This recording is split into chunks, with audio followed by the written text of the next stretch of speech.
We're talking this week, as you know, about discipleship and the importance of discipleship. And what I want to do with you is to give some time to reflect on the theme of disciple in the New Testament, particularly in the Gospels, and what it meant. Now, you will probably know, when you had a look at the theme, that actually this is actually an impossible task. And it's worth us just stating at the start that it is an impossible task, because we probably would need about 2 months in order to do the subject justice.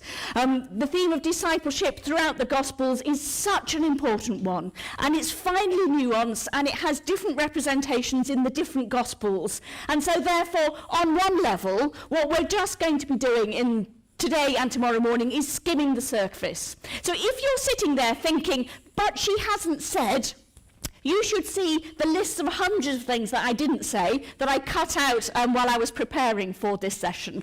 So there's loads that we're not going to cover. The other thing it's worth bearing in mind at the start is that actually, in order to be able to say anything of any value, you've also got to say quite a lot of obvious things. And I'm a big fan of saying the obvious, because the trouble is, if you try and say the new and the interesting all the time, actually what you end up doing is being a little bit bemusing and confusing. And so if you think, I know this already, I know you know it already, but nevertheless you need to be able to put the what you know already into a framework in order to make it make sense. And sometimes, actually, if you get it right, I've no idea if I will, but sometimes actually putting the obvious in a good framework is a really helpful thing to have done, even if you don't do other things. So let's see how we go, see where we get to. The other thing I just want to draw your attention to, which for me is a really, really important thing, is that the purpose of you being here, and again, you know this, but it's worth just reminding yourself of it at the start of the conference. So the purpose of you being here is giving yourselves the chance to do some creative thinking, to have some space, and in the case of my sessions this afternoon and tomorrow morning, to gather around the scriptures together. And the reason why I say that is that for me, the really important thing, when I will have succeeded over the course of the next few hours, is if you've started to go off and think your own thoughts. If you start to follow your own nose and say, oh, that makes me wonder about this, and I wonder if I kind of chase that down where I would get to, and then you might just start rifling through the Gospels and say, but what about that passage and how does it fit in? As far as I'm concerned, that's absolutely fine by me. In fact, if you don't listen to a word I say, but think your own thoughts, then that still is absolutely fine by me. It'd be kind of nice if you could listen to a couple of words, you know, I've prepared a while, but actually if you do get caught up in your own thoughts and go off thinking your thoughts, then that's great, and I'd be really enthusiastic to hear where you get to at the end of your thinking journeys. We'll have time both today and tomorrow to have conversation together. We are quite a lot of people, so it's going to be quite a challenge to have the conversation together, but I do hope that to be able to hear back where your thoughts have taken you and what you're going to be thinking about as we're exploring this thing together. So, what we're going to be doing is doing some biblical reflections. I forget what my title was, but you'll see I've ratcheted it down from, I forget what it is, discipleship in the Bible. It sounded rather definitive to me, to some reflections on discipleship in the Bible. Follow our noses and see where we get to. So some preliminary thoughts before we get going on disciples. You probably, as I have done, have been reading a fair amount on discipleship and disciples. People have been writing editorial comments, little columns in various church newspapers, observations in blogs about the nature of discipleship. And I wanted to start by just being clear about what I think the whole notion of discipleship is. I was recently reading an article, and I was clearly getting quite irritated because my husband came into the room and went, "Are you all right?" And I went, "Yeah, I'm just shouting at the article, it's fine." And the reason why I was shouting at the article was because it's kept on all the way through the article talking about the metaphor of discipleship. And to start with, I took it well. And then by the end of the article, I was going, "It's not a metaphor," which was the point at which my husband came in to find out if I was all right. And let me just be clear about images and metaphors and the importance of images and metaphors, and the light goes out as we do so. And now they've come back on again. Oh, it's a roller coaster of enlightenment and disenlightenment. You think your way back to English language lessons, if you can think your way back to there. Two images, there's lots of other images that we use in language, but two of the most important are similes and metaphors. Similes are where something is like something else, and the connection is obvious and clear. You don't have to work hard to work at looking at this, the connection between the thing and the thing that it's like. So you might say, she roared like a lion. That's a simile. So she may not roar precisely right like a lion, but actually the connection between the roaring and the lionness of the noise that she made is sufficiently clear that that's a simile. A metaphor is something which doesn't have the word as or like in it, and it's very much more suggestive. So you might say, she bottled up her anger. That would be a metaphor. Because she hadn't been roaring enough like a lion. I use my metaphor advisedly. And the idea of bottling up is, of course, there is no way that you can put anger in a bottle. It's not a kind of exact connection. But the point about a metaphor is that as you make the connection, it's the work that you do between the thing and the thing that you're trying to connect that gives you meaning. It is, incidentally, what Jesus is doing in a lot of his parables. He puts the kingdom next to this, and then says, well, work out what you think is the connection between the kingdom and this. You know, the kingdom is like yeast. It's like mustard seed. It's like treasure. It's like the pearl in the field. It's like a landowner. And you go, I beg your pardon? The trouble is we don't, because actually we're so familiar with it's like that we go, yeah, the kingdom, it's like yeast, a mustard seed, a landowner, and we don't actually register it. But that's what's going on with metaphors. Now, the really important thing is discipleship is neither a simile nor is it a metaphor, because actually it was a reality. And the really important thing to bear in mind is that when we're talking about discipleship, we are talking about a first century reality. It describes a reality that in the first century Judaism would have been readily recognized by anybody who lived within a first century Jewish context. If you said to somebody, so-and-so is a disciple of Gamaliel or Yohanan ben Zakkai or any one of the great Jewish rabbis, they wouldn't have said it was a figure of speech, they wouldn't have said it was a simile, they wouldn't have said it was a metaphor, they would have said it described an actual relationship. So what we're doing when we are reflecting on the theme of discipleship are two really important things.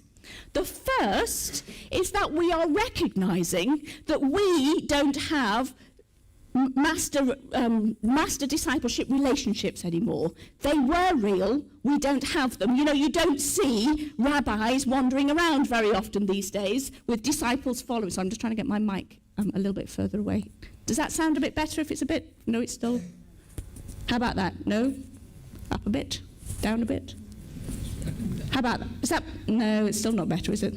I'll stop fiddling in a moment. But anyway, you don't normally see rabbis and their disciples tootling around in groups in 21st century England very often these days. So the first thing we need to recognize is that it was a reality in the first century. It's not a reality in the 21st century. So the first thing we have to do is to do a task of translation and say it is a word that resonated very strongly in the first century. It doesn't resonate strongly today. We need to do the work of bringing those two worlds together. The second thing that we need to do is to recognize that actually Jesus redefined the master-disciple relationship. So the other thing we need to do when we're doing our biblical reflections on discipleship is say, well, how did Jesus redefine the master-disciple relationship? How does it now look different? And crucially, of course, the key thing is that Jesus then went and left his disciples. There's a twist to that at the end, which we need to have a look at later on in the talk. But nevertheless, Jesus went and left the disciples. So therefore, he redefined the relationship between master and disciple.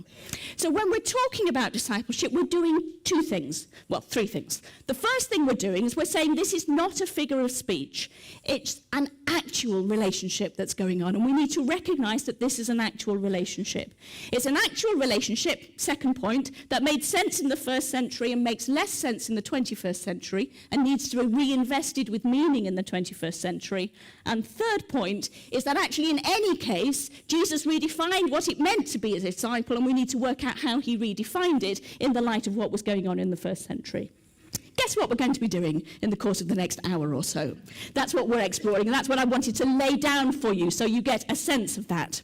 So, this is what we need to recognise when we're understanding discipleship.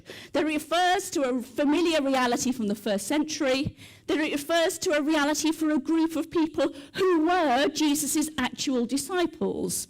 It's worth just lobbing in as a footnote at this point. No one can quite decide who you should say were Jesus' actual disciples. It's why I've got whether 12 or more than 12. And in reality, it depends on which gospel you're reading. If you're reading Matthew's gospel, then Matthew only talks about the 12 being Jesus' disciples until right at the very end, Matthew 28, when he then says, go and make disciples of all nations. Whereas in Mark's gospel, other people than just the 12 are called disciples. And another point which will become relevant slightly later is that as well as calling them the 12 disciples, you will remember from what Bishop Stephen said just earlier, he also called them apostles. And we need to have a look at the connection between apostles and disciples as well in Mark's gospel. So whoever the disciples were, it was a real relationship, and there was a real relationship between Jesus and these group of people. And now, as I've said, we are challenged to reinvest it with meaning now that the reality has changed. I want to give myself the liberty of just going down a little cul-de-sac for a moment before returning and doing what I've just said that I'm going to do. And the little cul-de-sac I would like to enter is Paul and the conundrum of Paul. Some of you may be aware some of the discussions that were going on about discipleship a few months ago, where some people said, well, discipleship is not really that important in the New Testament because it's only there in the Gospels, and then it disappears from Paul, which is a proof that actually it's just a very early phenomenon and then it disappears, and we shouldn't really be investing too much of our discussion today in discipleship. Can I just say, that was another one of my shouty moments when I was reading things. I don't think they were completely correct in their reading of what's going on. And there are many, many reasons why I don't think they were completely correct, not least because the Gospels were written after Paul, which rather kind of flummoxes one part of the early argument. But I do just want to talk a little bit about Paul and his relationship to discipleship, because it is interesting, don't you think, that Paul actually doesn't use the noun disciple at all anywhere through his writings. And it's just striking that he doesn't, given that he himself was a disciple of Gamaliel. And we could spend an awfully long time scratching our heads saying, why do we think Paul doesn't use the noun disciple? And there could be all sorts of reasons why he doesn't use the noun disciple. It is just possible that for Paul, the noun is so invested with meaning because he was a disciple of Gamaliel that actually it's too difficult for him to take it over and use in his new relationship with Jesus. It could be that actually because he wasn't one of the 12, he didn't want to use a title that he then can't kind of borrow quite so easily. There's lots and lots of possible reasons about why he doesn't use the noun. It is also rather intriguing that he doesn't use the verb that is connected to the noun, which is to make disciples. And I just wanted to show you the examples of the occasions where that verb comes, because I think they're rather interesting. The first is in Matthew 13, verse 52, where he said to them, therefore every scribe who has been trained is the verb that comes from the noun disciple, who has been discipled for the kingdom of heaven, Jesus uses. So it's quite interesting that he's using it in that particular context. Matthew 27, verse 57, I think is another very interesting one. When it was evening, there came a rich man from Arimathea named Joseph, who was, you would never guess the verb was there at that point, who was as someone having been discipled to Jesus. So it's not the noun used there, but there the verb. And then, of course, Matthew 28, verse 19, where the verb comes. You might notice that there is a certain similarity about the three references, the key references of the using of the verb there. And we could spend a while reflecting on it, but we haven't got the time. And in any case, it's used once in Acts, which is worth just nodding your head in the direction of. So Paul doesn't use the noun disciple, and he doesn't use the verb to make disciples. But he does use the verb manthano. In a moment, I'll show you what the noun looks like in Greek. But the verb manthano is also connected to the noun. And the verb manthano means to learn. So you've got two types of verb going on. You've got to learn and to make somebody who learns are the two types of verb. And Paul uses that verb really more than one occasion. I think there's kind of 4 or 5 occasions when he uses it. And I think it is really quite interesting to see the way in which he uses it. Ephesians 4 verse 20 is a particularly fascinating one. And since this is a cul-de-sac, we just need to wave at it, but move on. But it is just worth noting it. Note the language that he uses there. That is not the way you learned Christ. That feels to me as though he is acknowledging the existence of disciples and the nature of discipleship. He's not, because you expect him to say, that is not the way you learned about Christ, or it's not the way you learned the things of Christ or the mind of Christ. But he just says, that is not the way you learned Christ, as though it's some kind of formula that they would have understood what he's talking about. So one possibility about why Paul doesn't use the noun or the verb, disciple or to make disciples, is the same reason why he doesn't talk very much about the life of Jesus, and the same reason why he doesn't record much about the miracles, which in my view is because he assumes people know about it already, rather than because he deliberately doesn't use it. But you can't really use a strong argument from silence.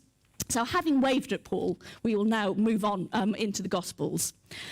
And what I want to do is, as I've said, split this into 2 parts. The first part is to say, well, what would somebody who was Jewish in the 1st century understand by the word disciple? What would it mean to them? What kind of resonances would you find for it? And we need to start with the words which we've already started to have a look at. The Greek word for disciple is mathetes, and the Latin word is discipulus. Now, something really intriguing has gone on in the popular mindset when we're talking about disciples, which I think absolutely fascinating. I've done various entirely unofficial surveys of what people think the word disciple means. You know, unofficial on the grounds that I say to them, what do you think the word disciple means? And they tell me. It's not very scientific at all. But everybody that I've ever asked, when I've said to them, what do you think the word disciple means? They say, a follower of Jesus. And it's very interesting. And they're not wrong. They're just not completely right. And that's one of the really interesting things about how culturally now you say, what is a disciple? A disciple is a follower of Jesus. Technically, it's not. Because the words mathetes and then the Latin discipulus, you will probably know already, actually means somebody who learns. What does the word disciple mean? It means a learner. How do you do your learning? You learn by following. So following is the byproduct of being a disciple. It's not the primary meaning of the word disciple, if you see the distinction. And I think it's a really important distinction and worth kind of rootling around in a little bit to get a sense about what we think it means and why it's important. Because the trouble is, if you say that being a follower, being a disciple is somebody who follows Jesus, it's kind of a single option, a single kind of a once-only option. Jesus says, will you follow me? You say yes, job's a good one. And you carry on. You know, there you are, following Jesus. You move from being not a follower to being a follower. Yea, now I am a disciple of Jesus. And you may have noticed that there can be within church congregations a certain sense of a sigh of satisfaction once you say, now I follow Jesus. It's done. The hard work's over. I've got over the hump. I'm now into the community. I can now relax. The problem is that actually that's not really what a disciple is. A disciple is somebody who is learning. And the thing is about learning, as I'm sure you all know, you never get to that stage in your life where you then can say, I've got it all now. I know it all. I have my certificate in my hand. I know everything that I could ever need to know about this particular subject. I'm sorted. I'm settled. I now need to do no more. Well, we know that, but actually, how many of our congregations sometimes feel like that? I had a conversation with someone a few years ago which has really stuck in my gut and just simply won't leave me, because I found it a very, very challenging conversation. There was a diocese, which will remain nameless, who decided to make the slightly radical decision of employing someone in their training department who was not ministerially trained, but training trained. She was a trainer. And so she had spent her professional life training teachers, business leaders, people in the NHS. She was a professional trainer. And this diocese had said, well, wouldn't it be interesting to have a professional trainer in the training role? It might have been, but she hit the most enormous culture clash and began to struggle. So she came to talk to me for some work consultancy. And she said to me, this person who has spent years and years in the training world, and I quote exactly, "I don't understand. Isn't the church a learning environment?" And I went, yes, no. And she put her finger on something which was profoundly challenging, deeply disturbing, and right on the nose for our conversation this week, which is this: is the church a discipleship environment? i.e., is it a learning environment? And her experience had been, from trying to work with people within the church, was that it was not a learning environment.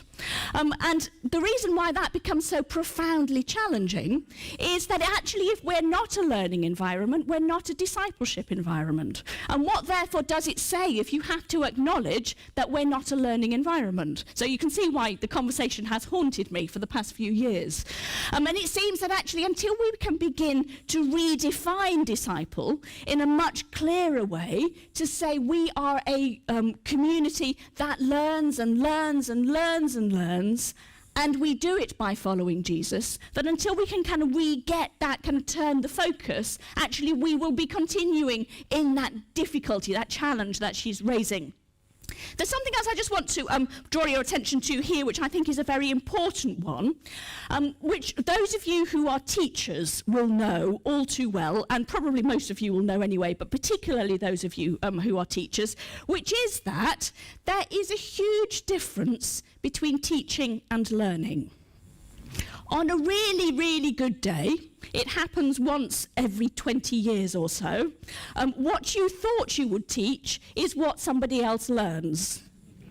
But the vast majority of the time, what you thought you would teach is light years away from what other people learn. In fact, one of my little bugbears of the moment is that these days in education, what you have to do whenever you're going to set down a session, not this kind of session, but kind of sessions in universities, is you have to write a list of your learning outcomes.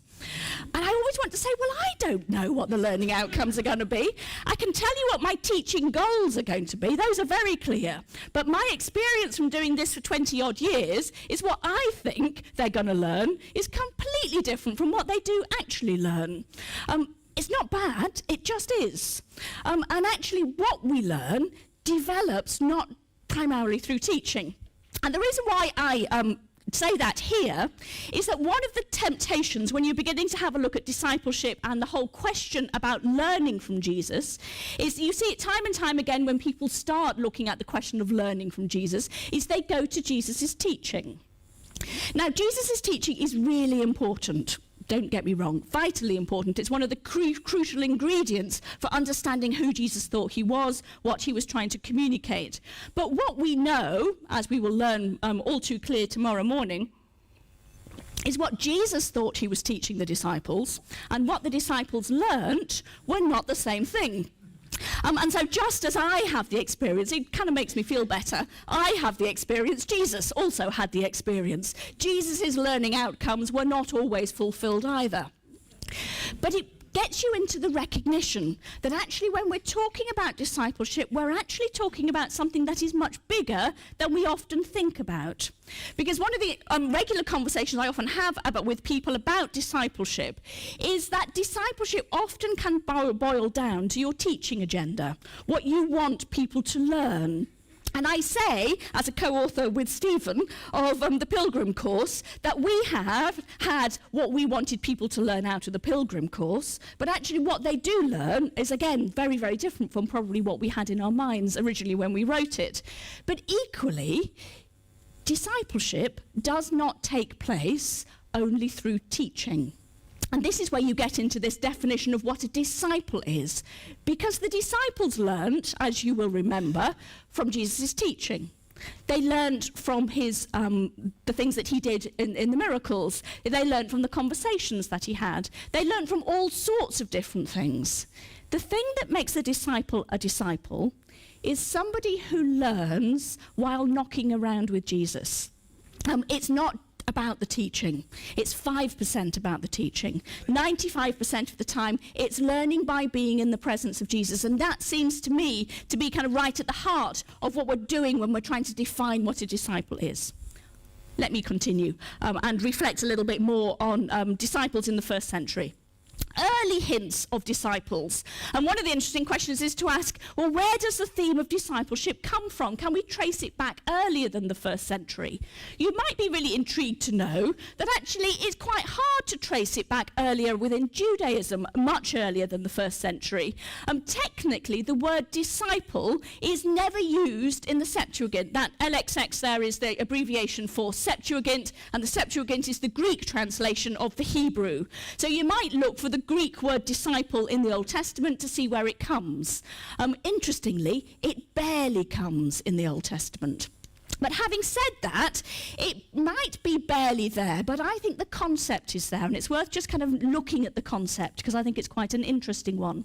The first place to notice the concept of discipleship in the Old Testament is in the schools of the prophets. You may remember the schools of the prophets. They're the slightly wacky groups who you pop up in 1 Kings.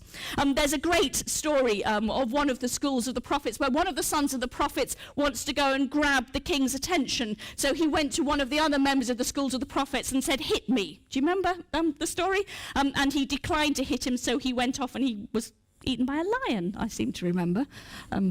Anyway, odd story, but something like that. But what's interesting about the schools of the prophets is clearly that there were groups of people who were around key figures. And we do know that Elijah and Elisha had people who were gathered around them. They weren't called disciples, but they looked quite like, to our modern eye, like disciples. There is a Hebrew word which could translate as disciple, but interestingly, the Greek doesn't translate it as disciple when you translate from the Hebrew into the Greek. And Isaiah 8 verse 16, I think, is a really interesting example of this, where Isaiah says, "Bind up the testimony, seal the teaching among my disciples." And the Hebrew word there is limud, which is connected to the Hebrew word for learn. So seal it among the people who have learned from me. So what's quite interesting there is you've got this group who are clearly preserving the teaching of Isaiah, which gives you some kind of insight into the nature of discipleship. It also occurs in Isaiah 50 verse 4, "Morning by morning he wakens my ear to listen as those who are taught." You might translate that as those who are disciples. Just to finish the Old Testament picture, you might be interested to know that within rabbinic writing, if you were to say somebody is a disciple of a Hebrew speaker, you would say they're a Talmud. So they're connected to the limud. You wouldn't use another word for them. So, There's schools of the prophets, that kind of idea that there were kind of gatherings around the prophets. The wisdom teaching is, of course, predicated on there being something like a school of learning, a school of disciples. And then you begin to grow into Greek culture. And one of the interesting arguments is that the idea of there being a connection between a master and the people who learn from them actually comes in from Greek thinking and then imprinted itself on Hebrew thinking, which is just an interesting thing to observe. Because the word mathetes began to be used in Greek thinking for those who followed a particular philosopher. So if you were a follower of Plato or if you were a follower of Aristotle, you would be described as their mathetes. And it's possible that that actually kind of was brought into the Hebrew way of thinking, which is just interesting to observe. So, what do we know so far? The first thing that we can kind of learn, therefore, about discipleship in the first century is that a disciple's relationship to their master was the primary means of learning in first century Judaism. After you got past the age of 12, if you were going to learn anything else more, you would go to a master and learn to be their disciple. So before then, you would learn in Bet Sefer or synagogues. And what would happen is you would go there and you would learn Torah. But after the age of 12, if you were going to go on and do further learning, you would be associated with a master. You would become a disciple who was particularly associated with a master. So, the first thing that we can do in terms of a definition of a disciple is that a disciple is not someone who just learns generally. They're not just kind of picking up nuggets of information here, there, and everywhere. A disciple is somebody who learns from a specific master. They are associated with a specific master. There's more than that, though, of course. The second thing to recognize is that the form of Jewish teaching, the form of Jewish learning that took place with the rabbi and the disciple, was not a transfer of ideas. And at this point, I have to restrain myself from having a little rant about the modern educational system and how we seem to have gone back to almost entirely a transfer of ideas model rather than something else. Because for me, real learning happens not by transferring ideas, but actually opening up a world of thinking, saying these are the connections that you can make, these are the ways in which you can view the world, this is the way in which we can view things. And so what's really interesting is that there was no evidence that the rabbis taught their pupils the words of Torah. They didn't kind of teach them by rote. The implication seems to have been that they knew them by the age of 12 in their entirety. So it's worth recognizing that they knew these ideas already. The point about having a rabbi is that the rabbi taught you how to view the world. The rabbi taught you the way in which you saw the world. So the idea of being a disciple of a rabbi is the rabbi imprinted his view of the world onto the disciple so that they could see the world through his eyes. And it seems to me that there's actually something really quite important going on there when we're beginning to think about discipleship. Too often, I think, we try and teach the transfer of ideas model of discipleship rather than seeing the world as Jesus saw it. And for me, one of the interesting questions is, assuming that we are going to be communities in which discipleship is really important, in which we're trying to kind of capture the essence of discipleship, what would it be like? What would our discipleship guidelines be like? What would our discipleship courses be like if they were predicated on teaching us to see the world like Jesus sees the world? What would they look like? How would it be different if we kind of saw discipleship in those kind of ways? So, it's not a transfer of ideas, but an imprinting of a way of seeing the world. So a disciple is, as we've established already, someone who learns from the master, someone who sees the world from the perspective of the master. And you see this coming through very, very clearly in a lot of the rabbinic writings. So the reason why it's really important to know who this rabbi learnt with is that you will immediately know how he sees the world. You may be familiar with the idea that there are different schools of rabbinic thinking at the time of Jesus. If you were a follower of Rabbi Hillel, you would see the world in this way. If you were a follower of Rabbi Shammai, you would see the world in this way. way. It's why Paul tells us that he learnt from Gamaliel, so we can locate him in a rabbinic school. We know how he starts to see the world. So there's something about seeing the world which is important, I think, in discipleship. The other really important thing, which for me is kind of a vitally key thing for understanding discipleship, is that disciples learnt primarily by asking questions, by exploring things and discussing. They didn't learn by sitting down and reading stuff. And you can see it even in the Gospels, but you see it regularly all the way through the Mishnah and the Talmud, which is that the way in which learning takes place is a student would say, "Rabbi, can you tell me this?" And then they'd say, "But I don't understand," and the rabbi would explain again, and then they'd have a conversation, and then they'd come at it from another perspective. I don't know if any of you have ever spent a long time in the company of rabbis. I lived for 6 months in Israel and had a really interesting experience learning in the company of rabbis.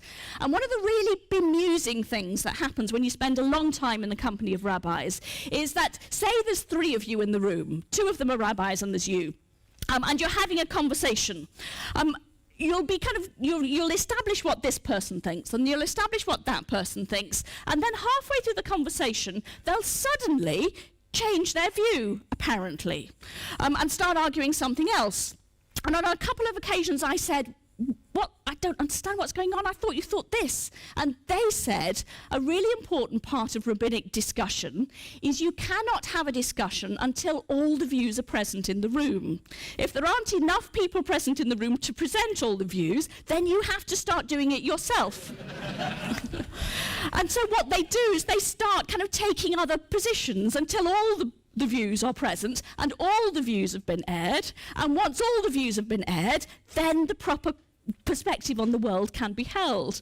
And it seems to me there is something really vital in discipleship about becoming communities that are really good at asking questions, that are good at asking really good questions rather than dumb questions. You know, the questions that actually get you into truth, questions that actually help you see things from a different perspective, but questions always which help you to see the world from the perspective of Jesus. There seems to be something there, I think, which is vitally important. How do we become communities of discussion, exploring and learning?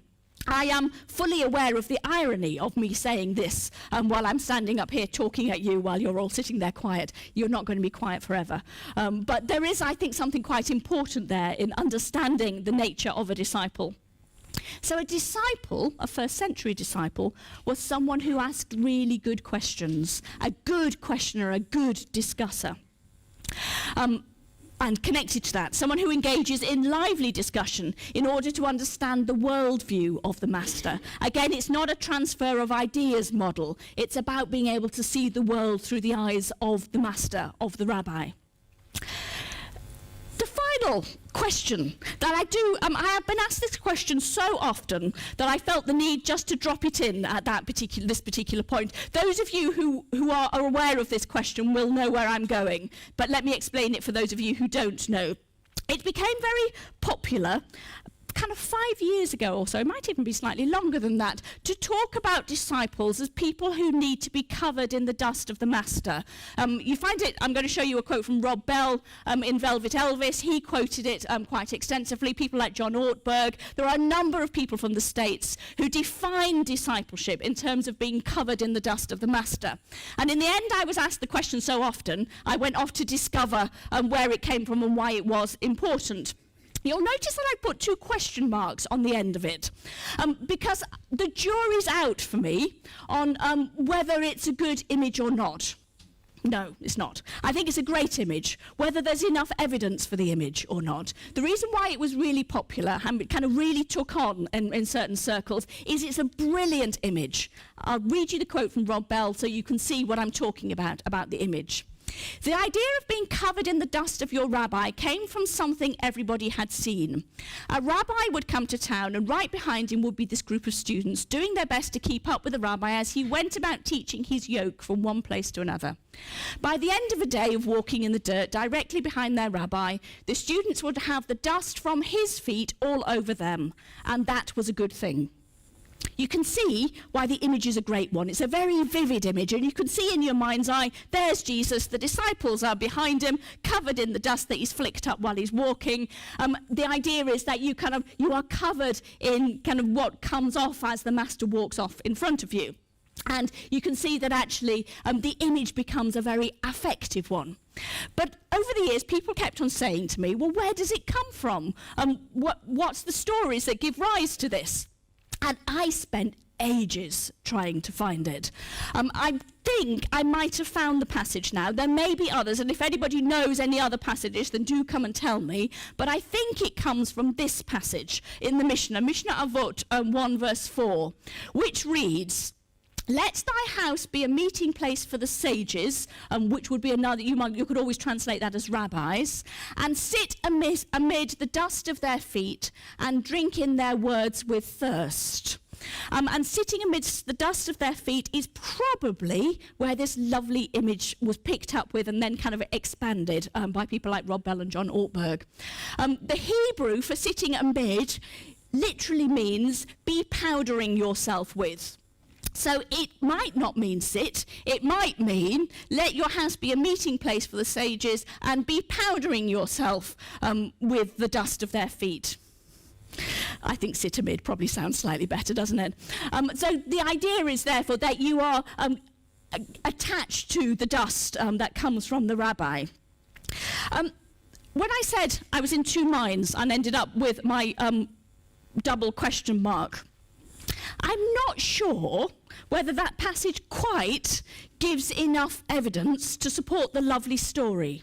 I really like the lovely story, and I think the lovely story really works, but I don't think there's evidence to say really it comes from the Mishnah, but I leave it in your hands. You may decide that that powdering yourself with the dust of the master is sufficient for that. I think the interesting question is, do you need the rabbinic evidence for Rob Bell's story still to be true? Because actually that's what would have happened. And can we just imagine a what would have happened scenario for it to work? So I'm leaving it up on my list as a disciple is question.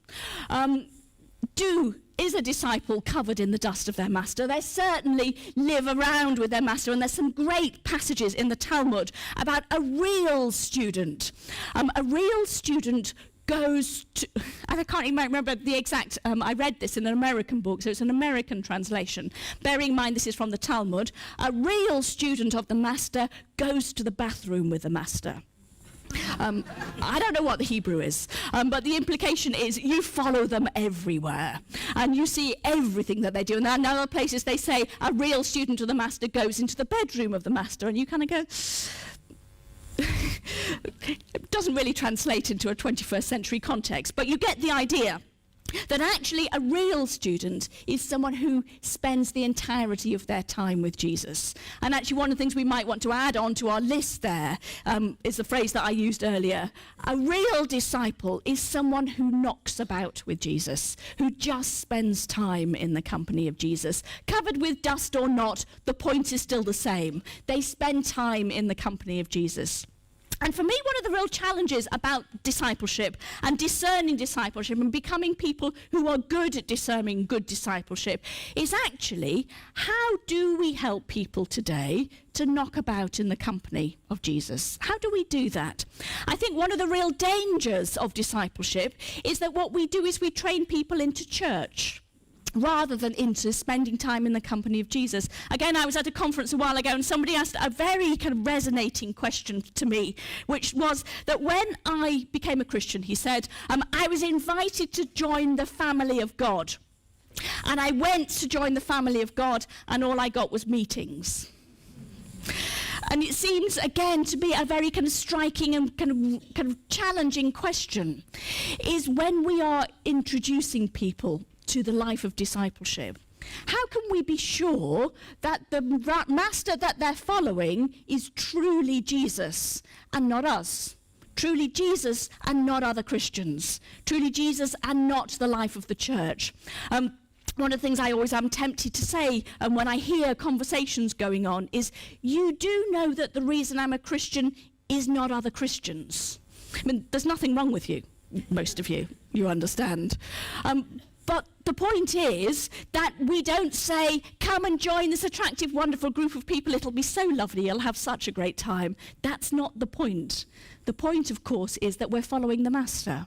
And we need to help people to understand the following of the Master. So, from the world of the first century, therefore, we have a certain list of things that we can understand about what they thought a disciple was. I'll pick up the speed a little bit so we've still got time for a conversation at the end. What I want to do now is to reflect on how Jesus changes some of that model. There are some interesting things to observe there. The first thing to observe, and this is said in a lot of books about discipleship, is that the difference between Jesus' discipleship and most other discipleship is most other discipleship you chose a rabbi. The idea would be, it'd be kind of like choosing a school today. You would look around and you go, that one, I think that one's a really good rabbi, and off you'd go to that rabbi. The rabbi wouldn't choose you, you would choose him. And one of the really striking things, of course, as we all know about Jesus, is Jesus called his disciples. Except for when he didn't. And I just want to put a little rider in for the except for when he didn't. Most of the time he called his disciples.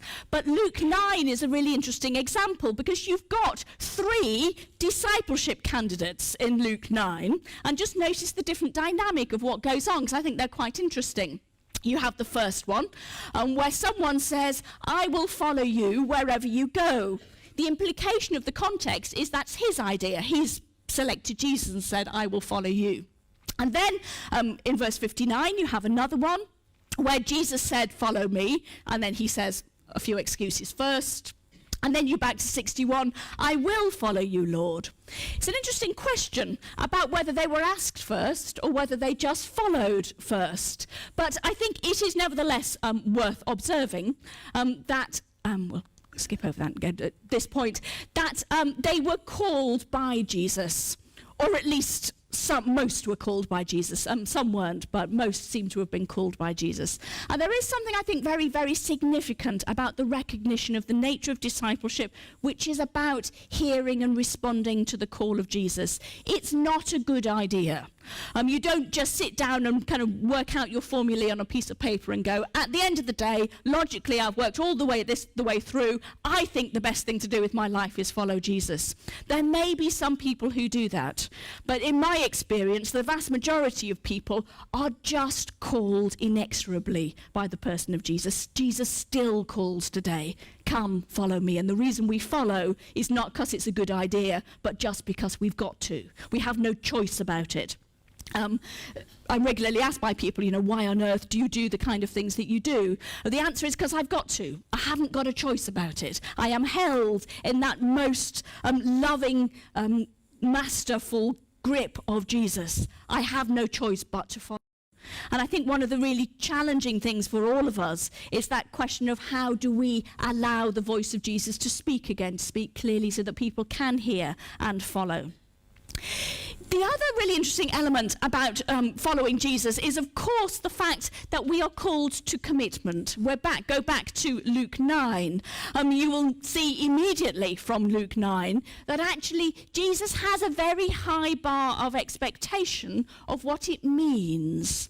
And this is a really interesting question, because if you compare Jesus to the other rabbis of the first century, the other rabbis of the first century seem to have a much lower bar of expectation of commitment, which is that you did it for a while and then you stopped.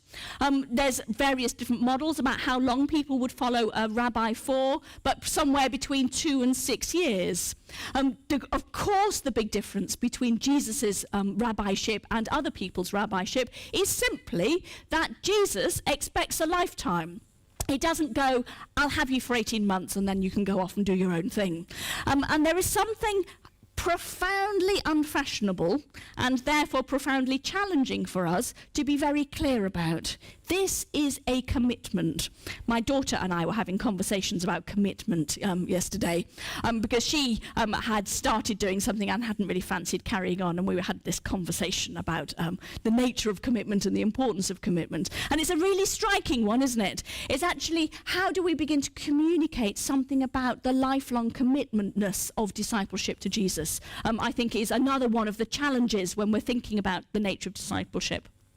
Stephen's already said this, but again, it's worth reminding ourselves, is that stitched into the heart of discipleship. And what makes discipleship of Jesus radically different from all other discipleships that were going on in the first century is that within the discipleship of Jesus is stitched in the expectation of proclamation.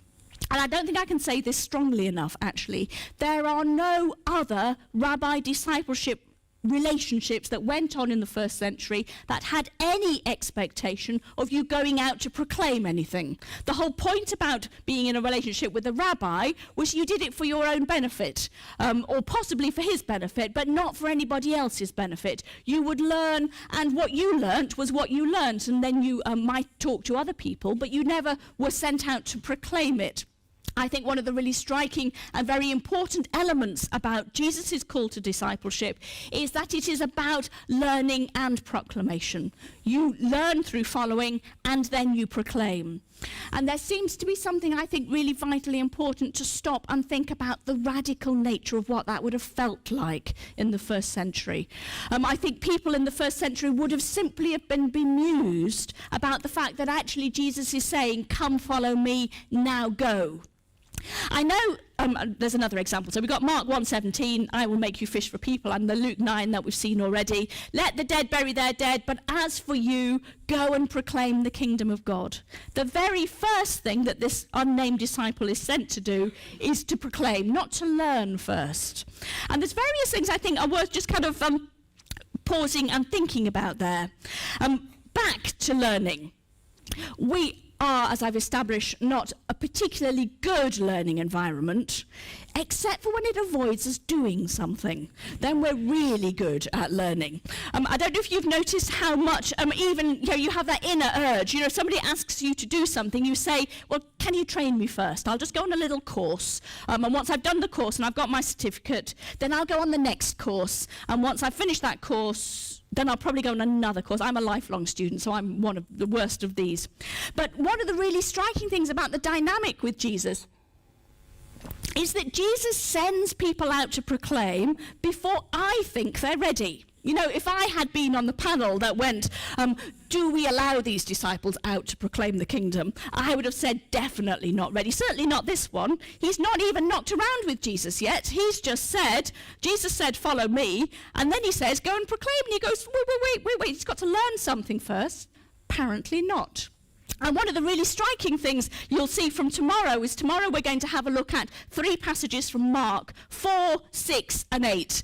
They are kind of glorious passages because they're the passages which tell you how the disciples don't get Jesus.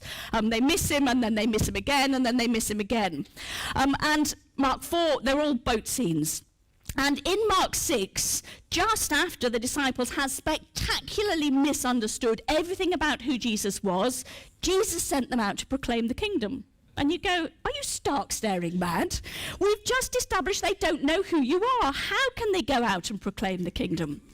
The point is that discipleship is about proclaiming the kingdom. You become a disciple by proclaiming. It's not that you need to know it all first. Of course you need to do your ongoing. The ongoing learning goes on all the way through your life as a disciple, and you come back and you learn some more and you learn some more. But woven within that is an expectation of proclamation. And having just finished the Pilgrim course, I rather hesitate to say this, but I just wonder actually whether a discipleship course really should be the very first thing that you do is go and proclaim, and then we'll talk a little bit more about content. And what would it look like and what would it feel like if actually that was our expectation, is that the first thing you do is you go and proclaim. Probably would see everyone running for the hills, but it is quite an interesting model to say, well, actually, what if we stitch proclamation so much into our understanding of learning and following of Jesus? So, call to commitment, sent to proclaim. Quickly on the cost of discipleship. The other thing that we all know, which is a really very significant thing, is that discipleship is about cost. There is a huge expectation of Jesus to his disciples is that they will bear the cost of discipleship just as Jesus bears the cost of his discipleship. It is worth just being clear about what we mean about this. This is so often when we're talking about things that are true that you can just turn the focus slightly wrongly and get the wrong end of the stick. So let's just be clear about what we're not saying before we're clear about what we are saying. Jesus does not call us to be miserable. We don't, by the cost of discipleship, mean the call to be miserable always under all circumstances. One of my most hated hymns, for personal reasons really, is the Father, hear the prayer we offer, not for ease that prayer will be. You want to go, yeah, but ease isn't a bad thing automatically. The call to cost is not that you are automatically called to be miserable always. The call to cost is actually summed up beautifully in Matthew 16 and Luke 9. Let them deny themselves and take up their cross daily in Luke 9. And what it means in that particular context, and then you might be interested to know that the Greek word for let them deny themselves, well, the deny is easy, but the themselves bit has the word psyche in, which you might sometimes translate as soul. Let you deny the very thing about who you are. And what it's talking about there is that as people, our human nature is absolutely programmed to defend yourself, to place yourself at the center of everything, to make sure that you and your small group of family or your larger group of family are defended against everybody else. The point about the call to the cost of discipleship is to take yourself out of the center of your life and you place Christ in the center of your life instead. And the reason why that is a radical call is because if you place Christ in the center of yourself, you must be open to the possibility that that will mean that you have to have the end fate that Jesus had. It might not. You're not meant to rush into disaster all the time. There are some kind of the early church fathers who kind of got this message slightly too clearly, I think, who were going, bring it on, I'm going to die any moment, death coming my way. That's misunderstanding the point of the cost of the discipleship. The cost of discipleship is the most painful thing possible, which is to take yourself out of the middle of who you are and put Christ in instead. That might mean that you have a very, very difficult life. It might not. It's not about the difficulty. It's about, well, the difficulty is the taking yourself out of the center. The rest is not necessarily predicated on it all. So, we're sent to proclaim. We're expected to bear the cost of disciples. And just to make the point again, but it is a really important one. And we are sent to make more disciples. It's slightly different from proclaiming. Earlier on in the Gospels, they're sent to proclaim that the kingdom is near. At the end of Matthew 28, which, as you all know, the point that Jesus makes is that he is going to send them to make more disciples. Now, no rabbi ever did that in the first century. You wouldn't do that.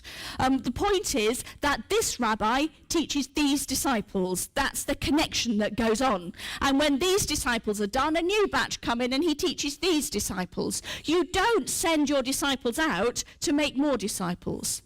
What Jesus did was completely revolutionize the model of rabbi to disciple, which was that his first disciples went to make more disciples. But where that is completely different from the rabbinic system is that in the rabbinic system, so for example, Gamaliel was a pupil of, I forget which one it was, I think it was Shammai. So Rabbi Shammai trained Gamaliel, and then Gamaliel trained Paul, and then they trained, but you would be the pupil of that rabbi.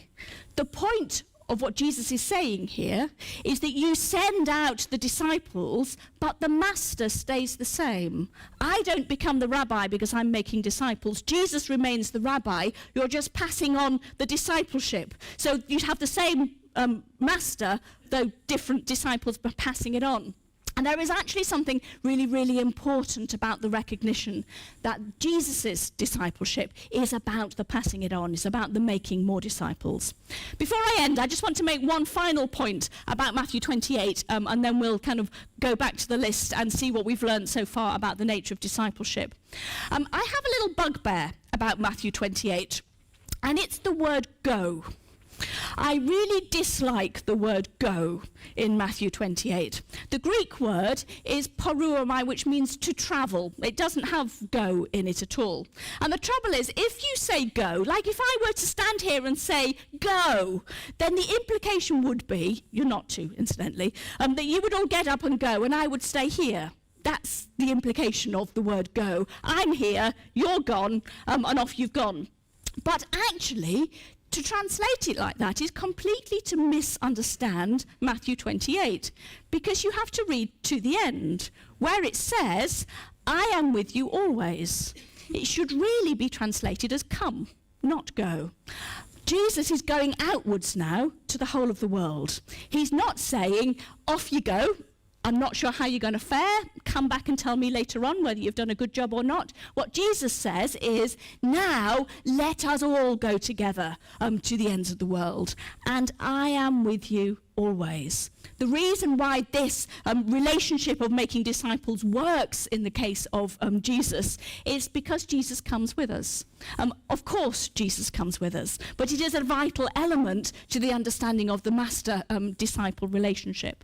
So, what therefore have we learned about disciples? I can't put the other screen up because it's too far away, but just to summarise, and then we can begin some conversation. Discipleship was both profoundly familiar in the first century and profoundly unfamiliar. In the sense that it's profoundly familiar in that they recognised the essence of the relationship between the master and a disciple.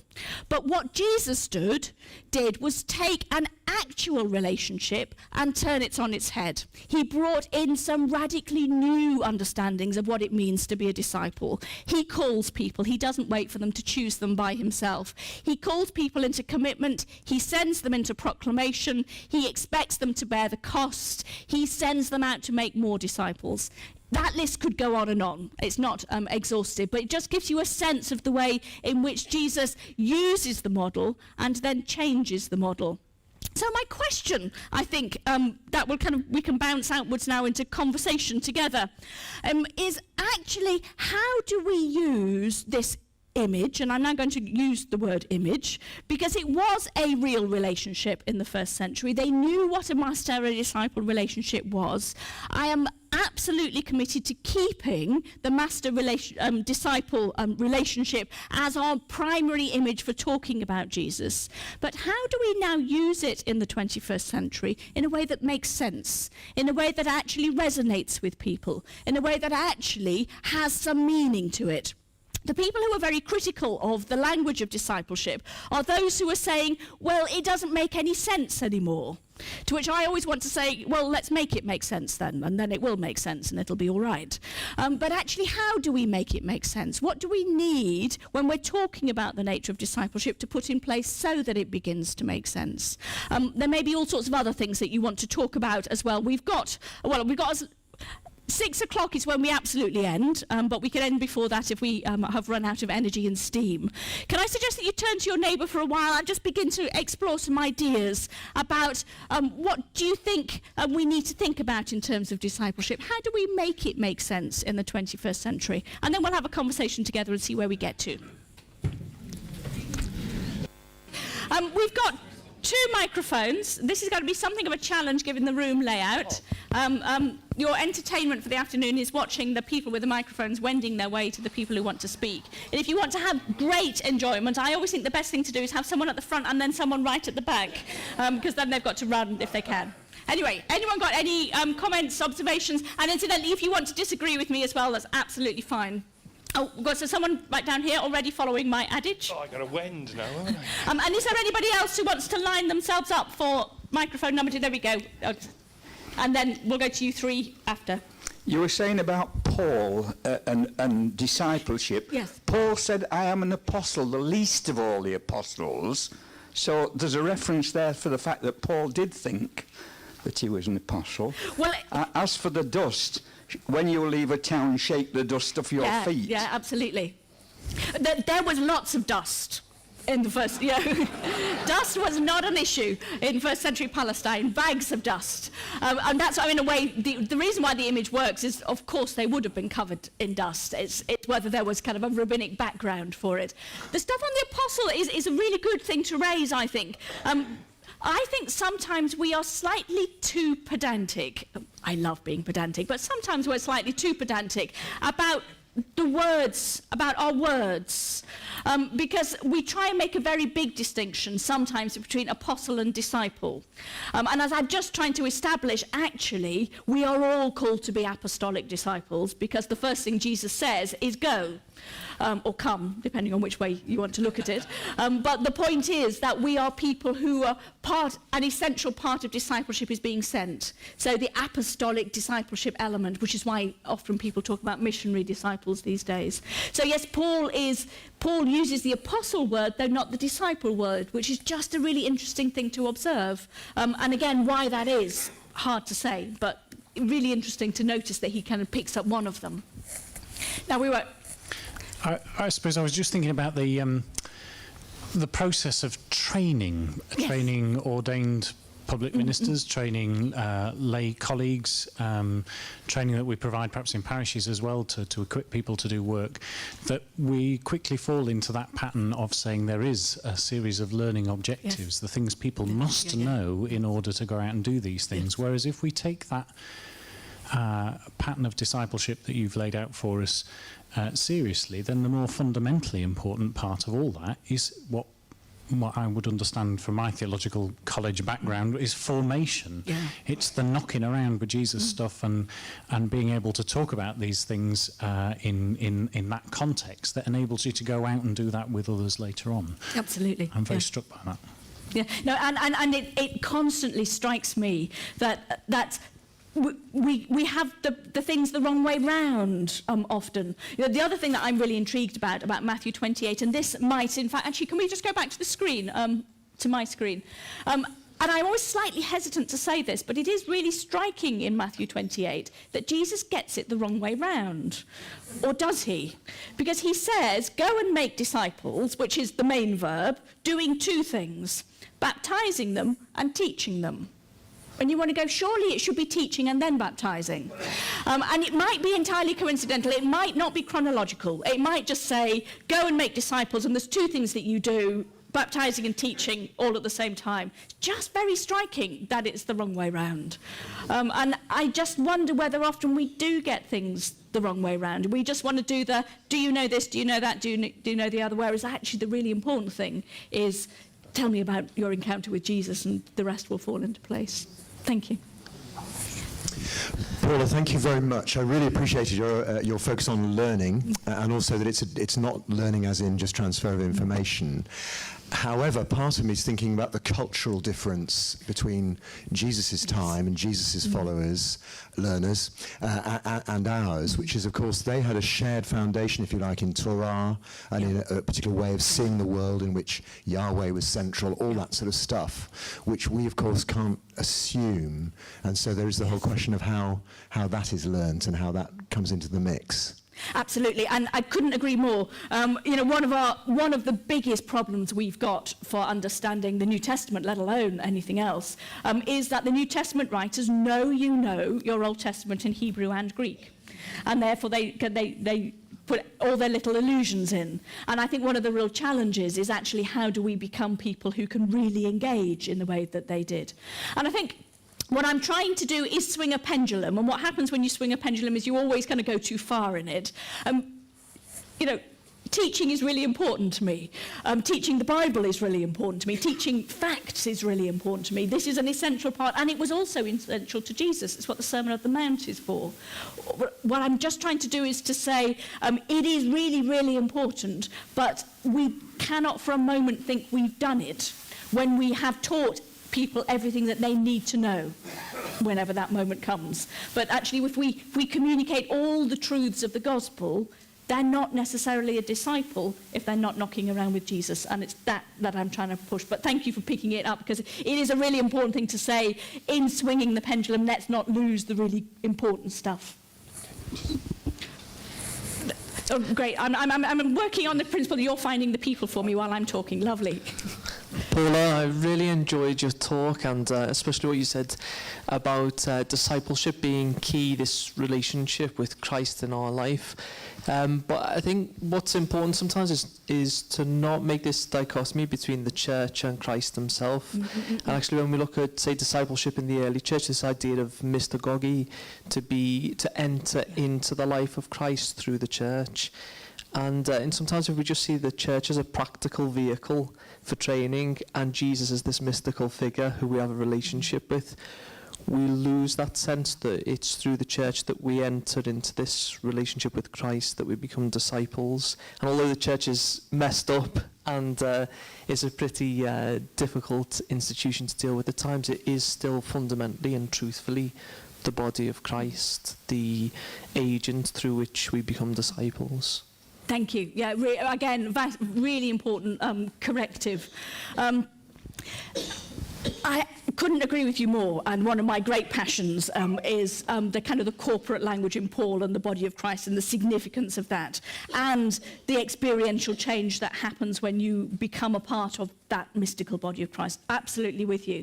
I think the danger, do you know, I just hate the word church. I'll come out and be honest. I loathe the word church, because the word church comes with such a baggage. As soon as you said body of Christ, I'm with you all the way.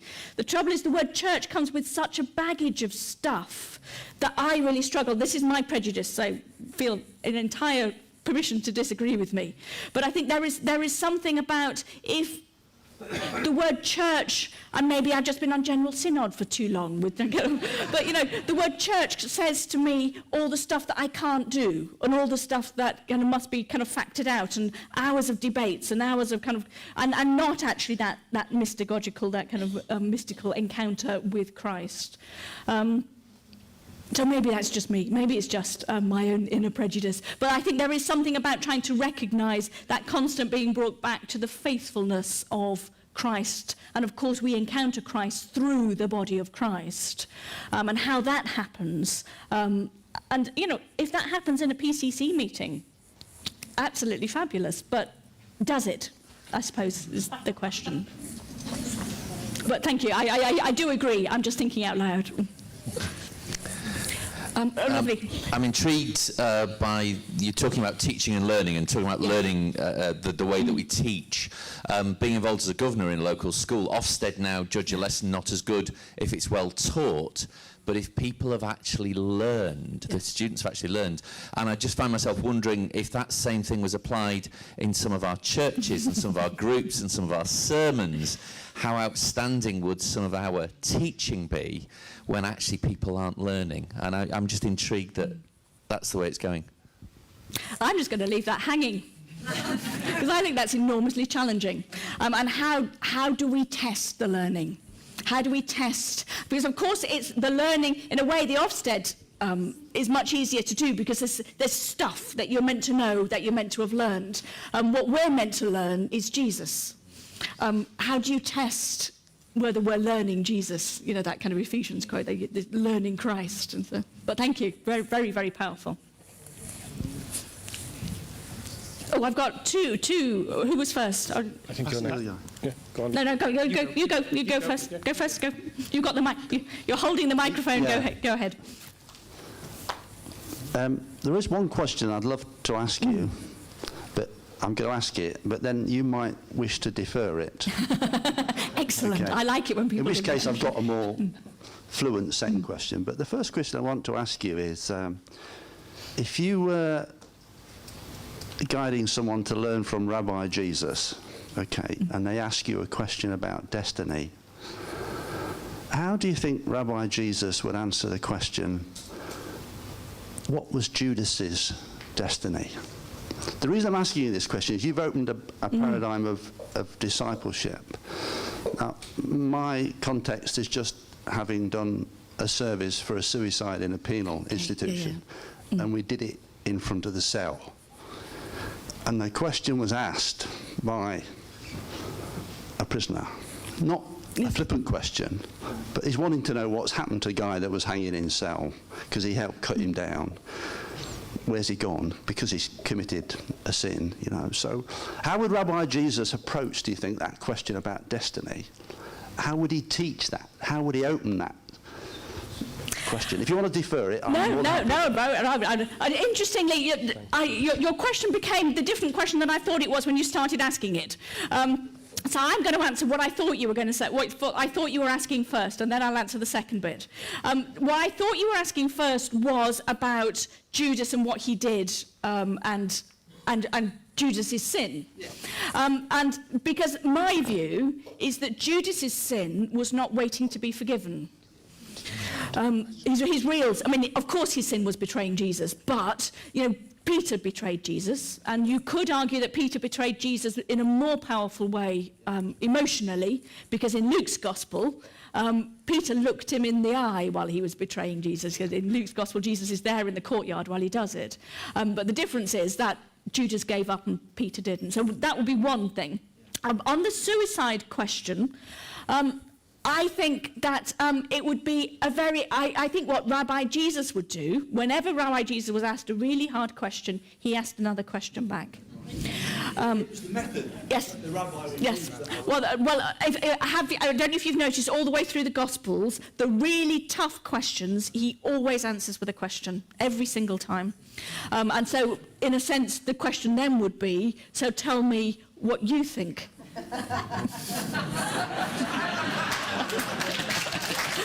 And then you're off the hook.